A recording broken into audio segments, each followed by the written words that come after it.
Hello, everyone, and welcome to the first edition of On the Bench with Columbus Wired for the 2011-2012 season. I'm Dave Seaman. This is Justin Boggs, and this has been a very active offseason for the Columbus Blue Jackets. General Manager Scott Housen making moves, wheeling and dealing, and this is a different team on the ice than it was last year when we left. Certainly, most of the core is back from last year, but they've added some good pieces. Jeff Carter, obviously. James Wisniewski is another one. And high expectations on those two right there. And then there are some others. Vinny Prospel comes in with a lot of experience. He's an older guy, a guy who's proven.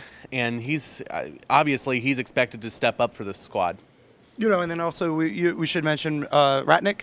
Marek Ratnick, who comes in, a defenseman. He'll probably play on a second line. But, you know, one person that the Blue Jackets, that Scott Housen went out, picked up that maybe we forget about is former Minnesota head coach Todd Richards. He's a guy who has coached and is a power play specialty, or his specialty is the power play. And he's a guy, you know, you look at his Wild squad last year, they're in the top third in the league in the power play.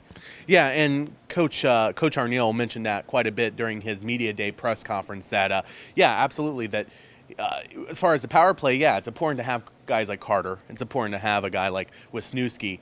But Richards brings in that experience, that tactical experience that this team has really desperately needed over the last 10 years. And with these players that the Blue Jackets have signed in the offseason, it's almost bought the team a little bit of time. You know, we talk a lot about some of the young guys. You know, Ryan Johansson is one that comes right to the top of the list, Matt Calvert. Now that we have some of these guys, it kind of gives these younger guys a chance to maybe incubate in the minors or in the juniors another year. Well, that's certainly been the discussion, but the other discussion has been, hey, is this team now deep enough at forward to have 9 offensive-minded forwards? You know, certainly I think that it should be looked at, because if you look around the league right now, you look at what Vancouver has done and you look at some other teams, you know, they don't go with that third line as a checking line. That is another scoring line. And I think to win in the NHL, you have to really give that some consideration. And right now, if you look at it, when they get Hyselius healthy in December or whenever he comes back, they're certainly going to have some elite scorers. And you have to look at, you know, what do you want to do with a guy like Johansson? Obviously, he is very close to being NHL ready. Obviously, we saw Matt Calvert. He looked pretty NHL ready as well. And do you necessarily want to put them on a third checking line? You kind of want them to be scorers, and I think now you have to look for that ninth forward to maybe complement those two. Do you think, and you know, and my mindset is, you know, with the Western Conference, it's the physical conference in the NHL.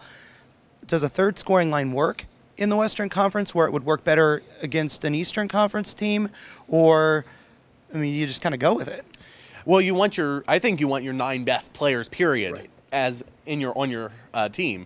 You know, if you have a guy who's your third best center, which I think Johansson may be 3 or he might be 4th. You know, you look at Brassard and Johansson maybe as 3 and 3A, but I really think that you want your best players, and you look at Vancouver. As I said, they're a Western Conference team. They went very far. They did very well out of the Western Conference, and they go with 3 scoring lines.